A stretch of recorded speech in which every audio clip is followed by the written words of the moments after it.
Bonjour à tous et bienvenue dans ce nouvel épisode de Rex, la revue Express. Ici, on décrypte les infos, les actus et les faits divers. Salut Cyriac. Salut Janice, comment ça va? Ça va et toi? Ça va. On reste en Afrique de l'Ouest. Comme d'habitude, hein, j'ai envie de dire. Comme d'habitude, ça chauffe tellement ici. Donc, on va aller du côté du Burkina, faire un petit bilan. C'est Ibrahim ça, Traoré, exactement. qu'est-ce que tu nous as concocté ces 2 dernières années? Donc, je balance la vidéo à l'écran sans plus tarder. Bon, dans un secteur précis. Hein. Dans un secteur précis, bien évidemment. Vous verrez ça en vidéo. T'es prête?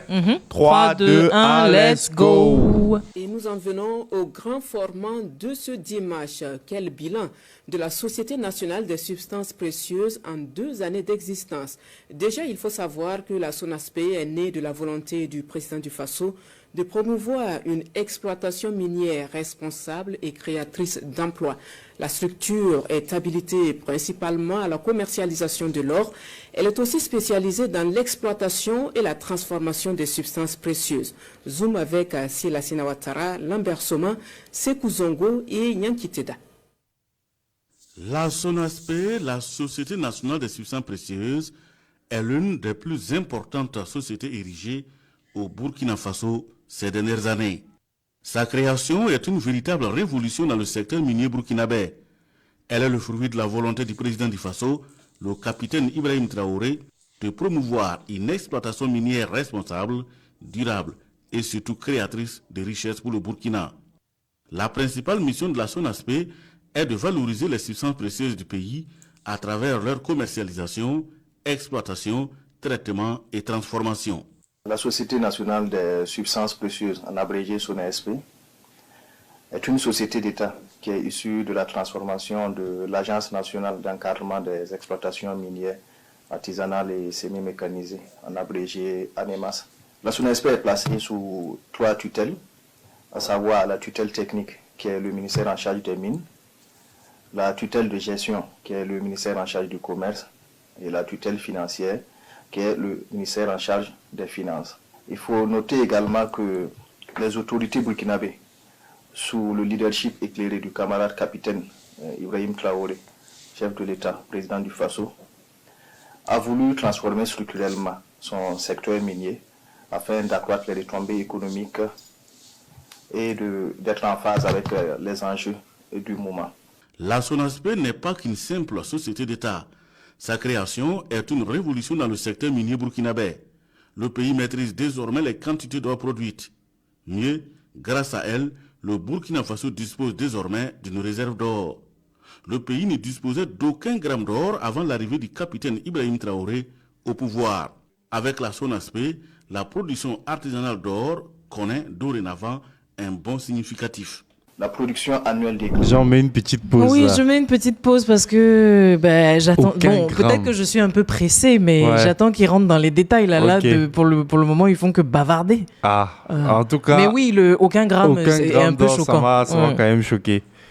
La production annuelle déclarée de 2015 à 2023 ne dépassait pas 500 kg par an.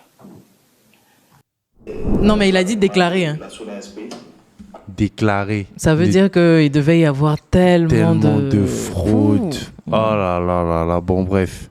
en 2024, cette même quantité est passée à 8,146 tonnes pour toute l'année 2024. Et pour l'année 2025, où nous sommes actuellement, jusqu'au 30 septembre 2025, cette production est passée à 29 tonnes 546. Ce qui veut dire que d'ici la fin de l'année 2025, nous allons largement dépasser ce chiffre.